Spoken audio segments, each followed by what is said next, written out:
आज हम चर्चा करेंगे डीएनए फिंगरप्रिंट, जीन मैपिंग यानी जो जीनोमिक से रिलेटेड टॉपिक है। और जैव प्रौद्योगिकी के अंतर्गत जो है इससे रिलेटेड कई प्रश्न आते हैं। ये ऐसे लंबे प्रश्न के रूप में भी इसको पूछ सकता है या छोटे प्रश्न के रूप में भी इसका महत्व है। तो ये डिपेंड करता है कि प्रश्न कैसे आते हैं। पीटी में भी इसका अलग एक अपना महत्व है। तो इसमें बहुत सारी जानकारी है। तो जब बड़े रूप में हम इसकी चर्चा करते हैं तो इसमें सबसे पहले, चूंकि या जीव विज्ञान विषय का एक प्रमुख भाग है, तो उसको उसी वैज्ञानिक दृष्टिकोण से समझना है। लेकिन उसको उसके व्यवहारिक जो अप्रोच है उस पर अधिक चर्चा करनी चाहिए। तो सबसे पहले ये समझना है कि क्या है ये डीएनए जो फिंगरप्रिंट है या जीन मैपिंग है, और जीव विज्ञान के दृष्टिकोण से इसका क्या महत्व है, इसकी बनावट कैसी है जो आम भाषा में जिसे समझा जाए। उसके बाद इसकी विशेषता क्या है और हमारे लिए कितना महत्वपूर्ण है। इसके बाद इसकी जो तकनीक विधि क्या है, कौन कौन से वैज्ञानिक उसमें जुड़े हैं और इसका क्या लाभ है, इसकी क्या हानि है, और इसका जो वर्तमान में किस प्रकार यह प्रासंगिक है। तो इसकी पूरे भाग की हम लोग चर्चा करेंगे। तो एक छोटे से लेक्चर में इसको मैं समझाने का प्रयास करूँगा। किसी भी अगर आंसर को अगर लिखना है तो कोशिश करना चाहिए कि उसके जो है भूमिका को समझा जाए। तो इससे रिलेटेड जितने भी प्रश्न बनेंगे उसको आप अटेम्प्ट कर सकते हैं। तो जीन मैपिंग जो है वो जैव प्रौद्योगिकी का भाग है, जिसमें जो है हम कोशिका के भीतर जो आनुवंशिकी पदार्थ होते हैं यानी जो जेनेटिक मटेरियल होते हैं, जिसे हम डीएनए एवं आरएनए कहते हैं। तो ये सारे पदार्थों को अगर हम इकट्ठा करें तो इससे जीनोम कहा जाता है। और इनके जब हम अनुक्रम को, कार्य को, दशा को जब समझते हैं तो वो मैपिंग होती है। इससे ह्यूमन जीनोम जो प्रोजेक्ट है हम आगे उसकी चर्चा करेंगे। और जो जीन अभियांत्रिकी है वो डीएनए का जोड़ तोड़ है। इसमें जो है दोषपूर्ण जीन को हटाकर जो है उत्कृष्ट जीन डाला जाता है। इसकी भी बहुत सारी विधि है, इसको भी हम आगे इसकी हम चर्चा करेंगे। और डीएनए जो फिंगरप्रिंट है, जो अंगुली छापन है, जिसमें कि हम पहचान करते हैं बहुत सी बातों का, तो इससे पहले थोड़ा सा डीएनए को समझना जरूरी है। जो हमारा जो जीव की उत्पत्ति है, अगर आप उसको भूगोल से भी जोड़ें तो उसके अगर आरंभ में जाइएगा तो बिग बैंग की जो घटना हुई, एक थ्योरी है। उसके बाद जो है हाइड्रोजन और कार्बन डाइऑक्साइड बना, और फिर उसके रिएक्शन से जो है पानी और ऑक्सीजन बना। फिर जो है आप देखिए कि नाइट्रोजन का बेस तैयार हुआ। तो इसी नाइट्रोजन से जो है डीएनए के जो अनुक्रम की आधारशिला जुड़ी है। तो अगर आप देखिएगा जो जीव का जो प्रमुख आधार है ये नाइट्रोजन क्षार है, जो कि एडेनिन, थाइमिन, गुआनिन, साइटोसिन के रूप में जुड़े रहता है। उसी तरह आरएनए में ए और यू और जी और सी के रूप में जुड़े रहता है। तो जो प्रथम जो जीवित सेल है वस्तुतः उसकी उत्पत्ति जो माइक्रो मॉलिक्यूल है यहीं से हुई। अब इसके अंतर्गत जो है डीएनए में जो जीवित कोशिका के गुणसूत्र में पाए जाने वाले जो तंतुनुमा अणु होते हैं वो डीएनए कहलाते हैं। तो इनमें जो है आनुवांशिक जानकारी होती है, ये जो है घुमावदार होते हैं। आरंभ में जो है इसको प्रोटीन से अलग नहीं किया गया था, लोग प्रोटीन समझते थे। 1944 में इसका एक अपना विचार आया। 1953 में जो है वाटसन एवं क्रिक ने इसकी खोज की, और जो है 1962 में इस पर जो है उनको नोबेल प्राइज़ भी मिला। तो इसके जो है 4 अलग अलग ये वस्तुओं से बना है, जिसको न्यूक्लियोटाइड कहते हैं।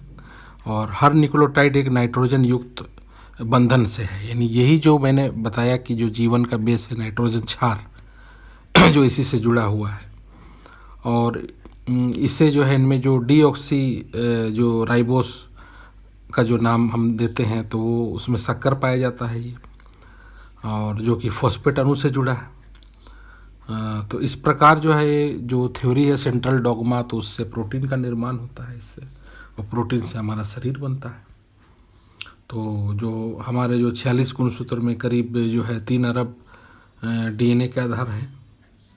जैसा मैंने बताया कि इसके जो है अनुक्रम पर 1953 में वाटसन क्रिक को जो है 2 व्यक्ति जो थे उनको 53 में खोज की और इसका जो विस्तृत विवरण दिया, और 1962 में इसकी एक बनावट प्रस्तुत की जो आम लोगों तक पहुंची, और 1962 में इस पर उन्हें नोबेल प्राइज़ मिला। क्योंकि जैसा मैंने बताया कि जीन मैपिंग हो या बायोटेक से रिलेटेड जितने भी मामले हैं, क्लोनिंग है, जो आज बात चल रही है कि ड्रोन के माध्यम से छोटे छोटे ड्रोन बनाकर शरीर में हम टारगेटेड ड्रग थेरेपी करेंगे, आज जो कोरोना में हम पॉलीमरेज चेन रिएक्शन देखते हैं, तो इन सबों का जो है जुड़ाव जो है वो डीएनए की प्रणाली से है, और इसके अंतर्गत जो है हम इसकी चर्चा करेंगे आगे।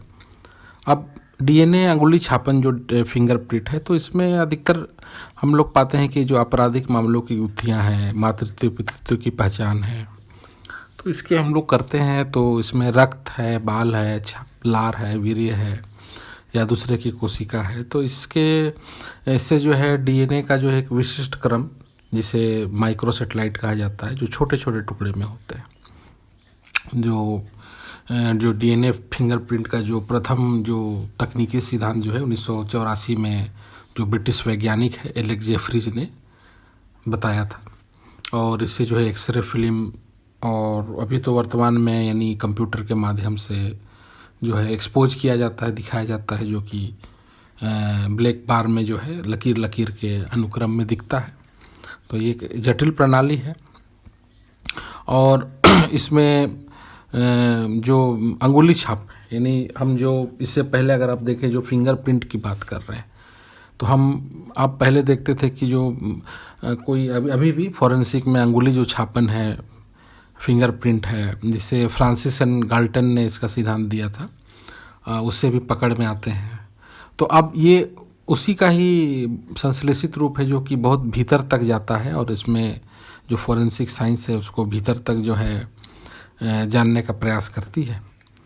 और इसके जो उपयोग हैं वो अपराध में है सुलझाने में, पारिवारिक मामलों के लिए हैं, प्रतिरक्षा प्रलेख में, जैसे कोई सैनिक अगर मर जाए तो उसके अंश को लेकर पहचाना जाता है, स्वास्थ्य जांच में है, वंशावली विश्लेषण में है, कृषि बागवानी में है, शोध में है, उद्योग में है। तो इस प्रकार जो है इसकी उपयोगिता में वृद्धि हो रही है। 1989 में जो है केरल के तकनीकी मामले में पहली बार इसका जो है वैधानिक प्रयोग किया गया। 1991 में राजीव गांधी जी की हत्या हो या बेअंत सिंह की हत्या, इसके बाद भी जो है इसी विधि का सहारा लेकर हमने जो है पहचान की।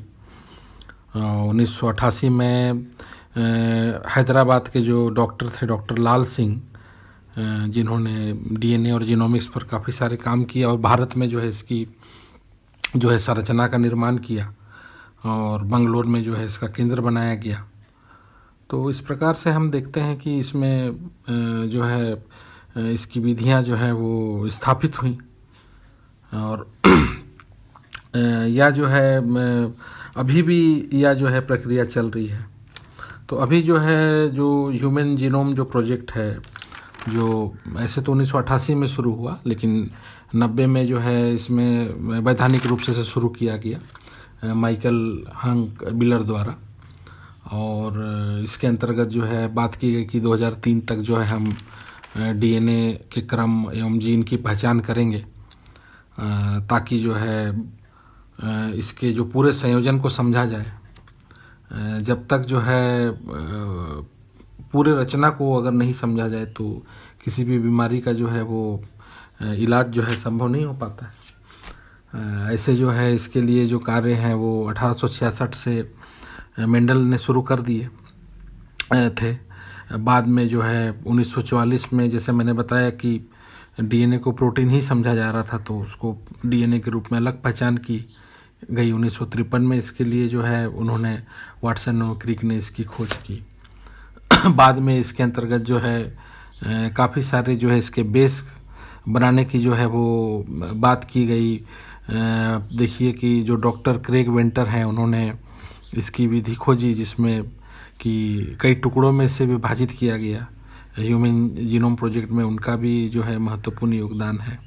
और हाल के दिनों तक यानी इसके बाद भी जो है 2009 में जर्मनी के वैज्ञानिकों ने निएंडरथल मानव जीनोम का प्रथम ड्राफ्ट मैपिंग किया। और अभी भी अगर कोरोना काल में हम देखें तो इसमें जो आरएनए है, चूँकि आरएनए वायरस है कोरोना, तो उसको जो है पॉलीमरेज चेन रिएक्शन यानी जो इसकी एक विधि है जिसमें कि डीएनए का रूप लिया जाता है, उसी प्रकार प्रतिलिपि बनाई जाती है, उसको स्पीड में 40 बार घुमाया जाता है और उससे मैपिंग की जाती है। यानी कोरोना के अगर हम मैपिंग को पूरा अगर समझ जाएं तो उसका इलाज भी संभव है, ऐसा वैज्ञानिक कर रहे हैं। तो इस विधि को जो है पॉलीमरेज जो है चेन रिएक्शन कहते हैं। तो कैरी मुलिस, जो डॉक्टर कैरी मुलिस थे, 1983 में इसकी खोज की थी उन्होंने।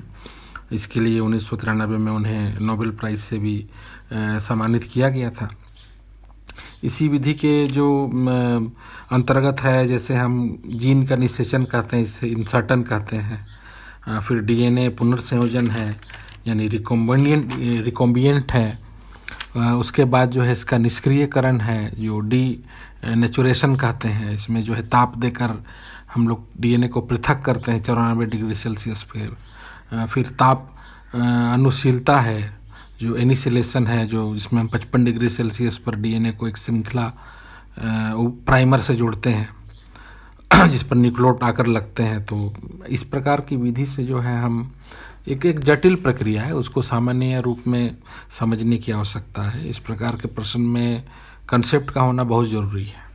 साथ ही जो उसकी उपयोगिता है उसको अपने आधार पर जो है बढ़ा के लिखा जा सकता है। अभी जैसा झारखंड में भी देखा गया, बहुत से जो कृषकों को इजराइल भेजा गया तो वो बहुत अच्छी तकनीक सीख के आए। एक वहाँ पौधा होता है, क्योंकि जैसे भारत में भौगोलिक क्षेत्र कृषि युक्त बहुत है, लेकिन बहुत से ऐसे राष्ट्र हैं जहाँ भौगोलिक क्षेत्र बहुत कम है। जैसे वहाँ पोटेमो होता है, अर्थात पोटैटो और टोमेटो, एक ही पौधा जो नीचे आलू होगा और ऊपर टमाटर होगा। तो इससे जो भूमि की उपयोगिता है उसका पूरा हम उपयोग कर सकते हैं।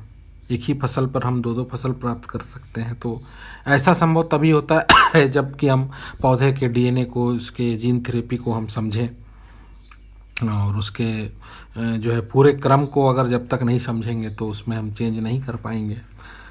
हाल के दिनों में अगर आप देखिए तो इसमें जो है पूरे मामले के अंतर्गत इसे डिजिटलाइज करने का और प्रयास किया जा रहा है।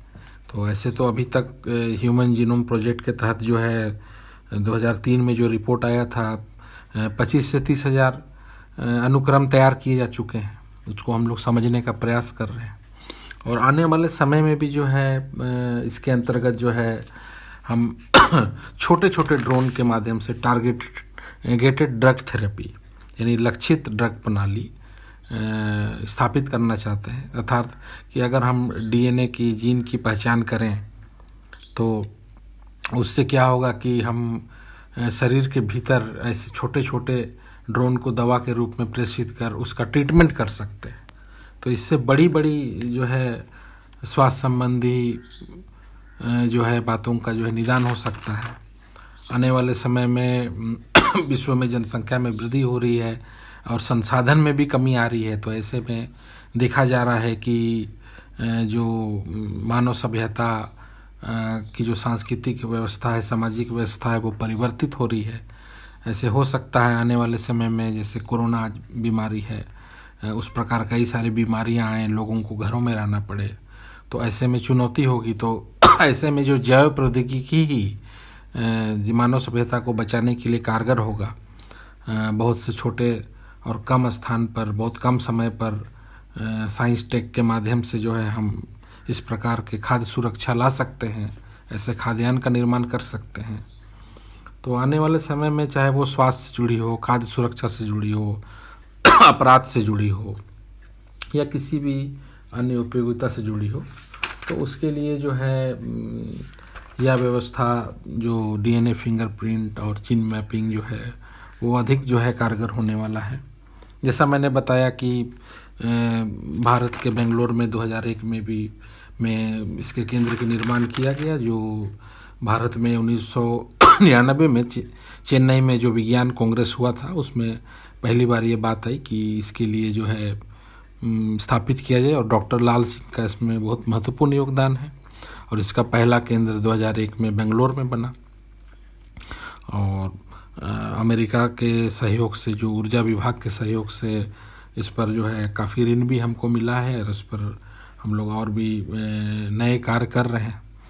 और इसमें जो है जो प्रोटीनोमिक्स है, यानी जो प्रोटीन अध्ययन है, उसको और अधिक बढ़ाने का प्रयास किया जा रहा है।